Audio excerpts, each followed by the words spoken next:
검찰 수사에 협조하라라는 지시에 대해서 검찰이 관련 수사에 속도를 낼 것 같은데요.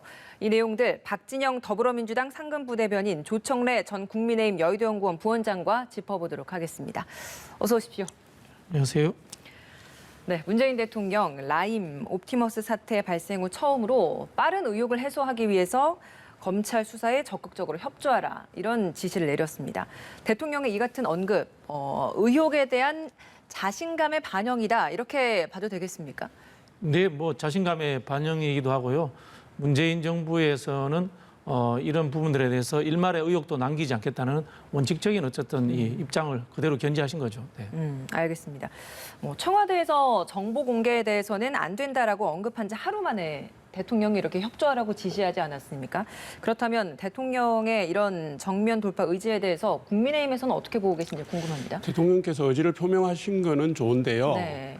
시점상으로 좀 늦게 하셨다, 이런 생각이 저는 들고요. 왜냐하면 잘 아시다시피 지금 검찰이 수사기간 동안에 뭉개고 사실상 압수수색이나 이 부분들을 제대로 하지 않음으로 해서 핵심 증인들이 사라지고 핵심 증거들이 산실되거나 은닉되거나 이런 상황이 벌어졌잖아요. 이게 지금 언론의 보도를 통해서 예를 들면 라임의 전주였던 김봉현 전 회장이 강기정 정무수석에 5천만 원을 전달했다는 등등의 언론 보도를 통해서 이 사안들이 권력형 비리로 확대가 되니까 이 부분들을 청와대가 협조하지 않을 시 국민들의 의혹이 더 커질 거다라는 위기의식에서 대통령께서 그 지시를 지금 늦었지만 하셨다고 보거든요. 예. 객관적으로는 달라질 그 사실에 대해서는 제가 좀 말씀을 드려야 될 것 같은데요.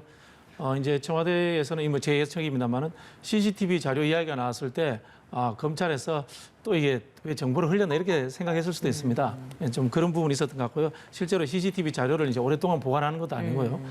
강기정 수석 같은 경우에는 수석이 직접 밝혔듯이 청와대가 이렇게 어쨌든 검열 단위가 있는데 거기서 5천만 원을 들고 뇌물을 들고 들어온다는 것 자체가 넌센스인 거고요. 수사가 없었다는 것도 사실은 아닙니다. 강기정 수석이 이 김봉현 씨와 언론사 기자를 상대로 낸 소장에 보면요, 이미 4월 달에 본인은 조사를 받고 여기에 대해서 혐의 없다는 것이 결론이 난 상태였다. 그런데 김봉현 씨가 최근에 다시 재판 심리 과정에서 이야기를 함으로써 다시 언론에 불거진 상황이 됐다라고 이렇게 소장을 제기를 했거든요. 그래서 수사가 언론에서 이렇게 나오지 않았을 뿐이지 실제로는 진행이 쭉 되고 있었던 겁니다. 네. 검찰이 요청한 그 CCTV 자료 기한이 지나서 폐기된 상황이라고 하는데, 그러면 문재인 대통령이 검찰 수사에 적극적으로 임해라라고 했을 때 검찰 수사를 통해서 지금 청와대에서 더 얻어낼 수 있는 자료 어떤 게 있는 겁니까? 글쎄요, 그거는 기록을 찾아보거나 혹시나 그때 배석했던 사람들이 있었는가 이런 것들에 대해서 이제 수소문을 해봐야 되겠죠. 예. 알겠습니다. 이번 어떻게 어떤 입장이세요? 정보 공개에 관련된 법률 근거를 들어서 CCTV 자료가 폐기됐다고 얘기한 거잖아요.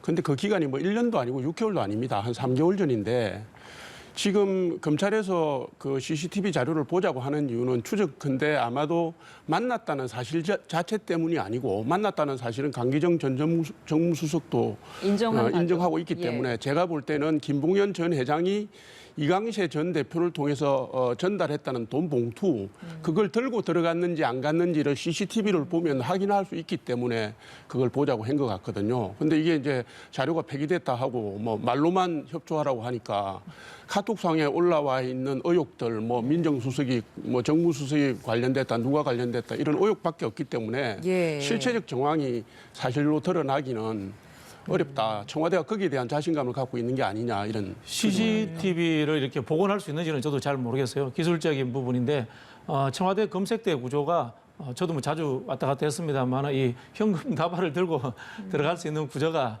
전혀 아니고요. 실제로 그리고 이광세 대표 같은 경우에는 강기정 수석에게 돈을 전달했다 이런 이야기 자체를 한 적이 없습니다. 네. 알겠습니다. 옵티머스 사태에서 핵심 인물로 떠오른 사람 중에 하나가 그 전 청와대 행정관 출신의 이모 변호사입니다. 이 전 청와대 행정관에 대해서 정무위에서 증인으로 채택한 상황이고, 이제 곧 출석을 할지 여부가 이제 관심인데, 만약에 출석을 하게 된다면 그때부터는 좀 사건의 실마리가 좀 풀리겠습니까? 그렇지는 않다고 봅니다. 이 사건이 저도 사실 공부를 좀 했는데요. 이게 이 사모펀드 문제가 굉장히 어렵더라고요. 네. 이분이 36세의 청와대 민정수석실 행정관인데 이분이 영향력을 행사해서 해결될 수 있는 수준의 것이 아니더라고요. 보니까 이 NH 이 투자증권도 관련돼 네. 있고 하나은행도 관련돼 있고 이것은 사실은 사모펀드를 인허가하는 과정 자체에 대해서 깊이 있는 이해도가 없는 사람은 여기에 대해서 개입조차 힘든 상황으로 저희들은 이렇게 판단했습니다. 결국은 보면 이제 금융감독원의 국장이 주도해서 되지 않았나라는 게 현재적 판단이고요. 실제로 이분이 행정관이 근무한 민정수석실도 이쪽 담당이 아니고 검찰개혁 쪽 담당을 했던 것으로 저희가 알고 있습니다. 네. 어떻습니까? 아직 해소... 제가 보기에도 네. 뭐 한 8개월 정도 근무했던데요. 그러니까 재작년 10월부터 작년 6월까지. 다만 언론에 나오고 있는 것처럼 옵티머스의 지분 9.8%를 소지한 채로 청와대로 들어갔고 그다음에 그것을 사실은 숨기고 차명으로 전환해서 숨기고 6개월 동안 근무하다가 그만둔 걸로 나와 있는데 지금 언론이나 여기서 주장하는 청와대에서 그 인사검증을 제대로 했느냐 하는 부분의 문제 제기를 했고 거기에 대해서 청와대는 뭐 내용을 밝힐 수 없다 이렇게 애매한 거는 다 밝힐 수 없다고 얘기합니다. 이런 상황이기 때문에 그리고 이모 전 행정관이 예. 의 남편이 옵티머스의 동업자잖아요. 이사인데 윤숙호 이사인가 하는 분인데 그분한테 제가 볼 때는 책임의 소재를 미룰 가능성이 있다.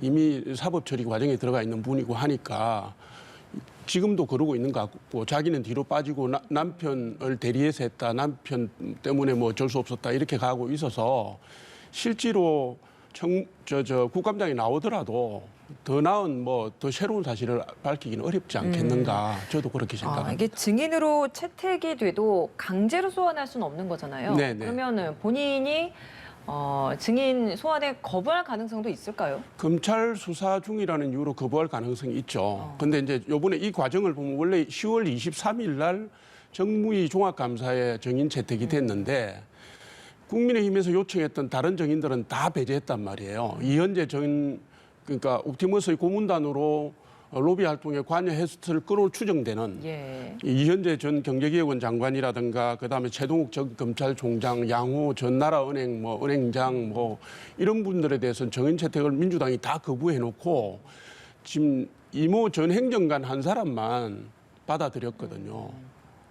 이거는 사실은 제가 볼 의미하는 때는 바가 있을까요? 내용에서 깃털이라는 거죠. 몸통이 아니고. 뭐 나와도 별 상관이 없다. 내지는 뭐 커버할 수 있다. 이런 거기 때문에 새로운 사실이 나올 게 없다고 제가 말씀을 드리는 거고 이마저도 검찰 핑계 대고 제가 볼 때는 안 나올 가능성이 크다 이렇게 봅니다. 어떻습니까? 사실은 이제 전 행정관 같은 경우는 이제 공직자윤리법 위반 사항이 되겠죠. 주식을 보유하고 있었으니까 그럼 뭐 인사검증이 왜 그랬느냐라는 비판은 충분히 받을 수 있고요. 금방 말씀하신 이제 그 이현재 전 장관님이나 이런 분들을 여권이사라고 보기는 사실 좀 어렵습니다. 최광욱 검찰청장도 그렇고요. 실제로 여권이 생각하는 것들은 이것이 현재 이제 이 사모펀드 사건, 이 사모펀드 사건이 왜 일어나는가 하면요.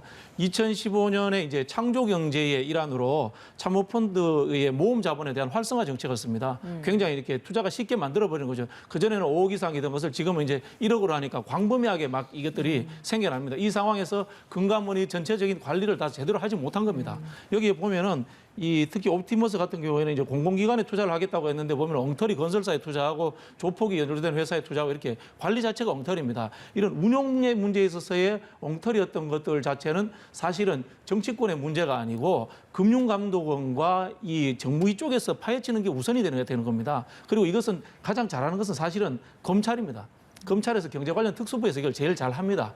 여기에서 먼저 파헤치고 난 이후에 문제가 나오면은 그 이후에 흔히 하는 뭐 전 장관이라든가 최강욱 검찰총장 이런 분들을 불러서 그다음에 이제 할 수 있는 건데 지금 부르면은 애초에 검찰 수사도 이루어지지 않은 상황에서 정치적 공방만 된다. 의혹만 불러 일으킨다. 이런 판단을 제가 보기에는 했다고 생각이 듭니다. 혹시 반론 아니 있으십니까? 뭐 이게 뭐 애지간하면 다 정쟁이다, 검찰 수사 중이다 뭐 이렇게 했는데 사실 최근에 김태년 원내대표께서 내가 알아보니까 문제될 게 없더라 이런 말씀을 하셨어요. 매우 이례적인 내용이거든요. 검찰 수사가 진행되고 있고 언론에서 추적을 하고 있고 이런 상황인데 내가 원내대표께서 내가 알아보니까 문제가 없더라. 이게 수사 가이드라인 아니겠습니까? 그러니까 지금 말씀하신 것처럼 총체적인 권력형 비리의 총체적인 핵심은 청와대로 향하고 있는데 이 부분을 건강문이나 기술적인 문제로 띄어서 분리시켜서 대응하려고 하는 그런 노력이 보인다 이렇게 말씀드립니다. 아니 그렇다면은 지금 이제 어쨌든 국민의힘에 율사 출신들이 많습니다. 검사 출신들 분들하고 실제로 KDI 출신의 이제 재정 전문가들이 많으시거든요. 금융 전문가들 많으시니까 그분들이 한번 이 현장의 이 금융 상품 운영되는 과정부터 인허가 과정까지 한번 확인을 하고 난 다음에 하셔도 제가 보기에는 늦지 않을 듯합니다. 네. 뭐 여야는 계속 권력형 게이트다, 특검해야 한다, 근거 없는 고질적 정쟁 시도 멈춰라 하면서 계속 공방을 벌이고 있습니다. 평행선만 달리고 있는 상황인데 이런 여야 내에서 나오는 이런 공방에 대해서 좀 수습할 수 있는 접점은 없겠습니까? 사실 국민들이 피곤하죠. 피곤하죠. 그 정쟁이라는 것도 이제 중요한 정치의 일부분인 거는 사실입니다. 네. 그러나 흔히 하는 우리가 이제 스모킹건 정확하고 팩트가 확실한 것을 한두 개를 가지고 있느냐 하는 측면이 있는 거고요. 그것과 더불어 가지고 대안적 정책도 같이 내야 됩니다. 이번 이 사모펀드 문제의 핵심은 금융감독원이 이 모험적 자본시장이 커지는 것에 대해서 대처할 수 없는 수준의 조직을 갖고 있다는 겁니다. 그리고 일개 기관 자체가 모든 인허가라든가 관리감독권을 다 갖고 있기 때문에 할 수 없는 국가 시스템 구조의 문제도 같이 내재되고 있습니다. 이런 부분들에 대해서는 접근하지 않고 진실은 파헤치지 않고 거기에 대해서 누구를 정인으로 채택하느니 안 하느니 하면서 이렇게 공방만 하고 있는 겁니다. 솔직히 말씀드리면 제가 여야 국회의원들이 이 내용 잘 모르실 것 같아요. 모르니까 정치 공방만 하는 겁니다. 그러면 이 특검해야 한다라는 입장에 대해서는 하실 말씀 없으십니까? 특검이 검찰 수사와 정치적 공방이 플러스 되는 게 특검이지 않습니까? 특검이 검찰 수사보다 정확하게 나온다. 저는 그렇게 보지 않습니다.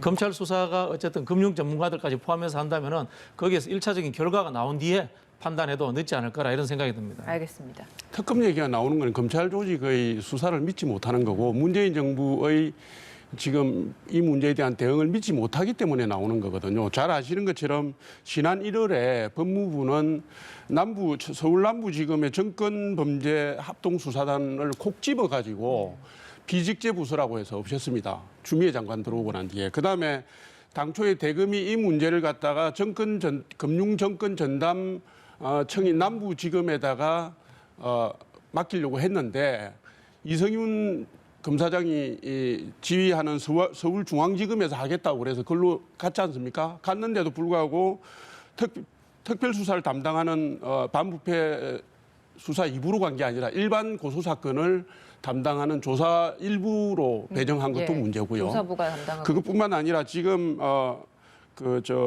권력형 로비 의혹과 관련된 문건이나 진술이 다수 나오거나 확보됐거나 구속되거나 수사받은 분들이 진술을 한 게 있습니다. 그런데 이거를 검찰이 진술조서에서 빼고 가는 바람에 오히려 뭉개고 간 거 아니냐, 오히려 수사를 방해한 거 아니냐 하는 의혹들이 광범위하게 제기가 됐습니다. 이 상황에서 지금 누구를 믿고 갈 수 있겠습니까? 그러니까 윤석열 총장 산하에 특별수사본부를 만들든지 아니면 특검으로 가야 국민들이 믿을 수 있는 거죠. 그러니까 이번에 윤석열 검찰총장도 5명의 검사들을 추가시키지 않았습니까? 네네. 그러니까 검사 추가된 인물들을 봐도 과거에 큰 굵직한 사건들을 많이 다뤘었던 네. 검사들이 투입이 됐는데 그럼 그 이후에 좀 수사 결과가 좀 달라질 수 있는 부분도 좀 있지 않습니까? 달라지겠죠. 특수통들이 좀 들어간 것도 있고 예. 금융 범죄를 담당했던 분들이 많이 들어갔으니까 달라질 것이고요. 네. 그거를 위해서 아마 더 집어넣었을 겁니다. 지금 이성윤 지검장 지휘하에 맡겨둘 수 없다는 얘기고 최소한의 조치를 취한 것이라고 봅니다. 그런데 여기서도 뭔가 납득할 만한 내용이 나오지 않으면 특별수사본부나 특검에 대한 요구는 더 많아질 거라고 저는 생각합니다. 지금 야당이 윤석열 총장을 굉장히 믿고 있지 않습니까? 윤석열 총장이 5명의 검사를 파견했으니까 수사가 저는 뭐 공정하고 속도 있게 잘 될 거라는 생각이 들고요. 기존에 있었던 이제 이 검찰 조직 내에 그런 조직의 변화와 이번 수사건은 별개입니다. 왜 특수부라고 한정지어서 일반적인 금융 사건들을 다 하라는 법은 없습니다. 일반 형사부와 수사부에서도 하는 겁니다. 해야 된다는 그런 게 검찰의 이 개혁 방향에 맞는 것이고요. 지금 말씀하신 옵티머스 문건 이야기는 이 문건의 신빙성 문제가 상당히 이제 존재하고 있습니다. 뭐 정치권 활동해 보시면 아시겠지만은 이 사기를 치려고 하는 사람들은 옆에 가서 사진 한 편 유명 정치인과 사진 한 번 찍고도 이걸 가지고 사기를 치기도 합니다. 뭐 이런 상황들이 연루돼 있다 보니까 이 검찰에서도 이 흔히 하는 그쪽으로 가는 것이 아니고 밑바닥부터 수사를 하겠다, 금융 쪽으로 수사를 하겠다 이렇게 시작을 한 것 같습니다. 예. 금융 사건은 근데 일반인들이 알기가 힘듭니다. 국민들께 설명드리기도 힘들고요. 더더군다나 범죄는 전담검사들이라든가 국세청 관련 인사들이나 회계사들이 들어가야 됩니다. 그렇지 않습니까? 지금 뭐 문건 문제도 그게 위조된 것일 수 있다라면 예, 내부 사실 문건 문건 말씀하신 거죠. 그 하자 치유 관련 예. 문건인데 그 문건이 그럴 가능성이 있다면 오히려 더 면밀하게 조사를 해서 실제로 이게 문제가 있는 문건인지 진실을 밝혀줄 문건인지를 밝혀야죠. 뭉갰지 않습니까? 경찰도 알겠습니다. 뭉개고 정치권도 예. 뭉개고. 믿고 있는 윤석열 총장이 파견했으니까 믿어보시죠. 알겠습니다. 일단 이 주제는 여기까지 다뤄보도록 하고요. 어제 여야 의원들이 현장 행보를 보였습니다. 이낙연 대표는 공수처 준비 상황을 점검하기 위해서 정부 청사를 방문을 했습니다. 야당에 대한 압박 차원일 것 같은데요. 먼저 국민의힘은 이 공수처장 후보 추천위원회에 대한 준비 어디까지 진행된 상황입니까? 제가 볼 때는 당 수뇌부에서 여러 가지 경우의 수에 관련된 대책을 갖고 있을 거라고 봅니다. 그런데 조금 더 원론적으로 말씀을 드리면 네. 지금 공수처라는 게 무슨 판검사 등 고위공직자에 대한 수사권과 기소권을 다 가지는 거잖아요. 그런데 국민의 기본권을 제한할 수 있는 막강한 권한을 가지고 있는데도 입법, 사법, 행정 어디에 속하는지가 분명하지 않습니다. 이게 특별한 국가기관이에요. 헌법상의 근거도 없습니다. 그다음에 법관에 대한 수사권을 통해서 재판 결과에 영향을 미칠 수도 있고 무엇보다 중요한 거는 공수처를 견제할 수단이 대한민국에는 지금 없습니다. 그런데 지금 최근에 공수법법 개정안에 대한 대법원과 대검찰청과 경찰청의 의견이 국회에 제출됐는데 그 세 기관 다 공수처법이 다소 수정을 하거나 보완을 해야 될 문제가 있다는 의견을 낸 걸로 제가 그렇게 알고 있습니다. 그런데 국민의힘이 잘 아시는 것처럼 위헌 심판 청구를 해놨지 않습니까? 헌법재판소에. 네. 이게 시간이 가면 반드시 헌법과 상충되는 부분이 있어서 문제가 될 수밖에 없는데 왜 민주당과 청와대는 목표 시점을 정해놓고 반드시 통과시키려고 하는지 저는 저희가 이해가 안 됩니다. 야. 제가 첩보 수준입니다만은 국민의힘 쪽에 들은 정보로는 네. 이미 그 위원을 한 명 정도는 확보해뒀다. 이렇게 그래요? 제가 이제 듣고 있습니다. 네. 그 이야기는 뭐냐면은 결국은 이것을 가지고 어떤 이 지렛대로 활용을 하면서 제가 보기에는 이게 당장 열흘 안에 통과가 될지 모르겠지만은 국민의힘에서 통과를 시켜줄 것으로 이렇게 보고 있습니다. 아마 다른 특검과 연결해서 딜을 한다라거나 이런 식의 전략이 제가 짐작하는데 나올 거로 예상이 됩니다. 네. 26일 안에는 그럼 가능할까요? 저희는 하여튼 목표가 그렇고요. 그러니까요. 예, 실제로 이 공수처라는 게 일반적인 사람들하고 별 관련이 없습니다. 그리고 양보해서 말씀드리자면은 여당과 권력층에 더 불리한 겁니다. 그 사람들을 수사 대상으로 삼는 거기 때문에 이게 어쨌든 간에 여야 간의 쟁점이 되다 보니 이렇게 난제가 되었는데요. 어쨌든 간에 여당 입장에서는 이것이 국민적 이슈가 되었기 때문에 개혁의 중요한 하나의 이 제도로서 꼭 통과를 시켜야 된다는 목표를 삼을 수밖에 없습니다. 그러니까 오늘 주호영 원내대표도 비상대책위원회 회의에 참석을 해서 공수처 위헌투성이다. 이걸 밀어붙이면 이낙연 대표에게도 오점이 될 것이다. 이런 입장을 밝혔습니다. 여기에 대해서 혹시 하신 말씀 있으십니까? 이낙연 대표는 공수처를 본인의 그 대표 재임 기간 중에 첫 번째 성과로 삼을 것입니다. 왜냐하면요, 어쨌든 이 공수처라는 것이 지난 이 조국 장관 사태건부터 있어서 국론의 분열과 대결의 쟁점의 핵심에 있기 때문에 이 전선을 무조건 해결해야 됩니다. 그러니까 만약 26일에 민주당이 정한 마감 시한인데 26일 안에 후보를 추천을 하지 않는다면 민주당은 다음 시나리오를 가지고 있습니까? 법 개정안 절차로 들어가야죠. 네. 세 분 정도가 지금 법을 내놨으니까 병합팀 내가지고 그 절차에 들어가야 되지 않겠습니까? 그럼 거기에 대한 국민 여론의 부담은 없겠습니까? 솔직히 말씀드려가지고 법이 통과돼서 국회가 집행하지 않은 게 지금 3개월이 넘었습니다. 이 전형적인 국정 발목 잡기고요. 공수처가 국민의 일상생활을 좌지우지할 만큼의 그런 이 민생적 법이 아닙니다. 이것까지도 잡고 있다는 것은 상당히 문제가 있습니다. 예. 여당 입장에서는 빨리 이것을 처리하고 민생경제로 이슈를 돌려야 되기 때문에 저희들은 여론도 이거에 대해서 호응해 줄 것이다 이렇게 생각하고 있습니다. 예. 하실 말씀 있으십니까? 저 3개월 동안 지금 공전된 걸 말씀하셨는데 감찰관 제도는 지금 3년째 공전하고 있습니다. 지금 청와대의 권력형 비리 부분들도 특별감찰관이 있었으면 여기까지 오진 않았을 겁니다. 그리고 공수처는 지금 제가 볼 때는 국민 전체를 신경을 쓰는 것보다는 민주당의 핵심 지지층을 신경을 쓰는 것 같고요. 결국은 제가 볼 때는 일방독주 처리를 하려고 할 겁니다. 왜냐하면 지금 이낙연 대표의 사퇴 시한이 뭐 불과 한 5개월 정도밖에 안 남았고요. 공수처하고 기업규제 3법을 치적으로 생각하고 계시는 것 같으니까 재보선이 임박한 시점까지 끌고 가려고 하지 않을 겁니다. 그래서 맞아야 될 매라면 빨리 맞겠다라는 각오로 덤비면 사실은 국민의힘은 이걸 막을 방법이 없습니다. 잘 보셨지 않습니까? 예전에도 상임위원장 독식하는 것도 보셨고. 예. 특별감찰관 제도를 3년 동안 안 했다고 했는데요. 3년 동안 국민의힘이 한마디도 한 적이 없습니다. 특별감찰관 제도에. 공수처 이야기 나오니까 그걸 맞는 지렛대로 지금 이야기하시는 거라고 저는 그렇게 생각합니다. 회담에서 대통령께서 얘기 여러 번 하셨어요. 최근 일입니다. 최근 일. 네. 알겠습니다. 이 이야기는 여기까지 다뤄보도록 하겠습니다. 국민의힘이 어제 방문한 곳은 소연평도를 찾은 것이었습니다. 여전히 피격 공무원의 자진 월북 가능성에 대해서 일축하고 있습니다. 이 문제에 대해서 사실 정치권에서 어떤 식으로 좀 대응을 해야 한다고 보시는지 궁금합니다. 굉장히 이게 해결이 쉽지 않은 상황인 거죠, 그죠? 이 야당에서 이제 국제기구를 통해서 해보자 이런 이야기하는데 아시겠지만 북한이라는 나라가 국제기구에 힘이 미치는 영역이 아닙니다.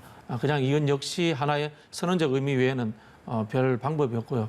결국은 남북이 이제 공동 조사를 하는 게 가장 현실적인 방법인데 현재 이제 북한이 응하지 않는 것이 또 이 교착 상태의 원인이 되고 있습니다만 저는 금방 그 속보에 서훈 국정원장이 이제 미국을 안보실장이죠. 이제 방문을 했다고 하는데요.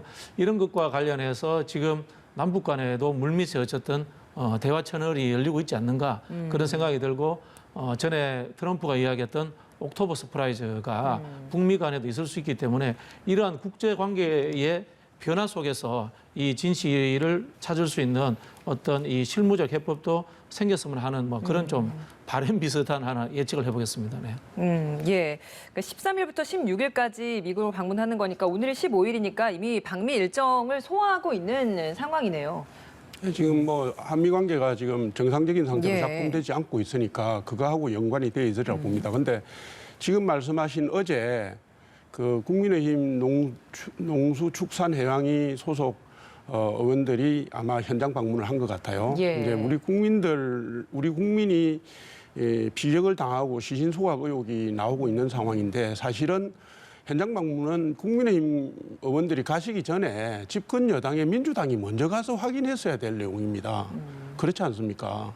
지금까지 현장 확인을 하거나 우리 정치권이나 우리나라가 주체적으로 할 수 있는 주도할 수 있는 그런 해법을 한 번도 제시한 적이 없습니다. 예. 잘 아시는 것처럼 동료 선원들은 월북 가능성이 없다. 그다음에 전문가들이 볼 때 헤엄을 쳐서 의도적으로 38km를 갈 수 없다. 이렇게 지금 얘기하는데도 불구하고 무슨 빛이 많다더라.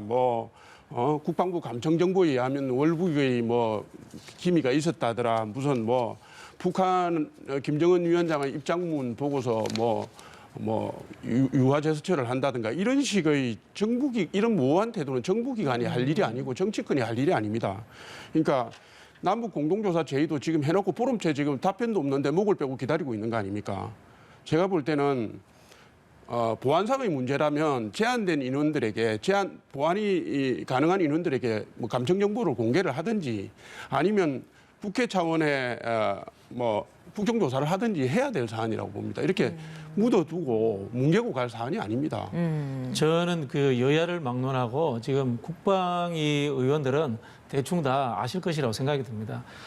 지금 해경의 수사라든가 야당의 이렇게 이야기하는 공세라든가 이것과 별개로 국방위에서 NLL에 갖고 있는 우리 이제 한미연합의 정보자산의 시스템 수준이라는 것은 상상을 초월하는 수준입니다. 이게 1999년에 이제 서해 교전 이후에 생긴 건데요. 금액도 우리가 아는 수준의 금액이 아니고 뭐 엄청난 수준의 금액을 투자를 해서 이렇게 해놓은 거기 때문에 공개를 못하는 이런 어려움이 있지. 실제로 국민의힘에서도 국방위 의원들의 이렇게 물어보시고 그것을 가지고 오픈해서 정쟁할 수 있는 수준까지 적당히 하시는 게 좋지 않을까 뭐 그런 생각이 듭니다. 네. 네, 알겠습니다. 문재인 대통령이 그 피격된 공무원 아들에게 편지 답장을 보냈잖아요. 근데 답장 보내는 것이 타이핑으로 작성됐다라는 그 부분 때문에 진정성 논란이 좀 일었어요. 이 부분에 대해서는 어떤 의견이신가요? 그냥 뭐 비판하기 좋아하는 넌센스인 것 같습니다. 문재인 대통령이 당대표 시절 때도 이렇게 자필로 써서 참모진한테 주면 뭐 이렇게 워드프레스 쳐서 이렇게 하고 하시는 걸로 저는 예. 그렇게 알고 있거든요. 이게 어쨌든 간에 뭐 300몇 명 아이들이 죽었던 세월호 사건에 대해서 박근혜 대통령이 이런 방구도 없었습니다. 거기에 비하면은 훨씬 더 이렇게 좀 진심을 가지고 대하는 자세였다. 이렇게 봐주시면 좋을 것 같습니다. 네. 어떻습니까? 보통 이제 그 대통령뿐만 아니라 당 대표 뭐 나라의 지도자들은 다수에게 그 서한을 보낼 때 인쇄를 한 다음에 서명도 인쇄를 해서 넣습니다. 왜냐하면 뭐 3,000명, 5,000명한테 보낼 때는 그렇게 할 수밖에 없으니까요. 네. 근데 그게 아니라 개인 대 개인의 서신이라면 보통 서신 문구는 컴퓨터로 치더라도 밑에 서명은 자필 서명을 합니다. 그런데 이게 지금 아버지를 잃은 아들의 절절한 호소인데 문재인 대통령도 자식들이 있으시잖아요. 그런데 그분들의 정서를 조금이라도 이해하신다면 조금 더 인간미가 담긴 답변을 하셨으면 좋지 않았을까. 자필 서명이라도 그런 아쉬움을 갖고 있습니다. 예. 저는 그 유족들께도 참 안타까운 게 이 절절한 호소가 언론에 공개돼서 이렇게 정쟁화되는 게 참 유족들에게 참 좋을지 한번 좀 판단해 주시면 고맙겠습니다. 알겠습니다. 재보궐선거 이야기로 넘어가 보겠습니다. 6개월이 앞으로 다가왔는데요. 일단은 국민의힘이 먼저 경선 준비위를 구성을 하면서 분위기 선점에 나섰는데 뭐 시작에는 조금 삐걱거리는 모습을 보이기는 했습니다. 어제 김선동 사무총장이 사의 표명하면서 서울시장 보궐선거에 나설 가능성이 좀 더 커진 상황인데 국민의힘 당 내부에서는 지금 뭐 부산시장, 서울시장 출마하고자 하는 후보군들이 어느 정도 좀 정리가 되고 있는 상황이다 이렇게 봐도 되는 겁니까? 이번에 그 경선준비위원회 발족 과정을 통해서 잡음이 난 것 자체가 예. 그게 이제 부산시장, 서울시장 경선 레이스의 시발점이 사실 된 것 같아요. 그러니까 그 당사자가 경선 룰을 만드는데 참여한 거는 적절치 못한 거죠. 공정성의 문제가 있으니까 김선동 사무총장이 그만둔 거는 매우 시적절하다고 보는 거고요. 그분뿐만 아니라 다른 당직자들도 공정성 시비에 휘말릴 가능성이 있으면 당직을 사퇴하든지 하는 수순을 밟아야 된다고 생각하고 있고 네. 당이 그 방향으로 갈 거라고 생각합니다. 다만 이제 최근에 언론에 안철수 그 대표 얘기를 많이들 하시는데 안철수 대표가 국민의힘 서울시장 후보가 되려면 네. 당신이 입당을 하든지 아니면 당대당 합당을 해야 되는 간단치 않은 절차를 다 밟아야 됩니다. 물론 정서적으로는 뭐 흐름이 같다고 볼 수 있어요. 지난 사실 총선 때 국민의 당이 지역구 후보를 안 낸 것 자체가 비례대표 후보만 낸 것 자체가 보수 후보 단일화에 효과가 있었던 측면이 있거든요.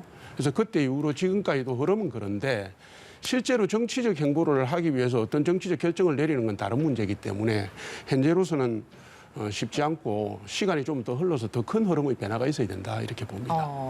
더 큰 흐름의 변화라고 한다면 어쨌든 시간이 더 흐른다는 건 그래도 보궐선거 전을 의미를 하시는 건가요? 네네. 좀 그 정치권의 이합 집산이 보통 큰 선거를 축으로 가니까 대선 다음에는 이게 지금 큰 선거잖아요. 전국적인 주목도가 있고 지금 국민의당의 어원이 세 분 계신데 당시로 보나 뭐 앞으로의 정치적 행보로 보나 제가 볼 때는 권은희 원내대표가 상당히 전향적인 입장을 지금까지 밝혀왔고 해서 어떤 계기가 주어지면 정치 세력 대 세력으로서 뭐 논의를 할 수도 있고 여러 가지 가능성이 있다고. 알겠습니다.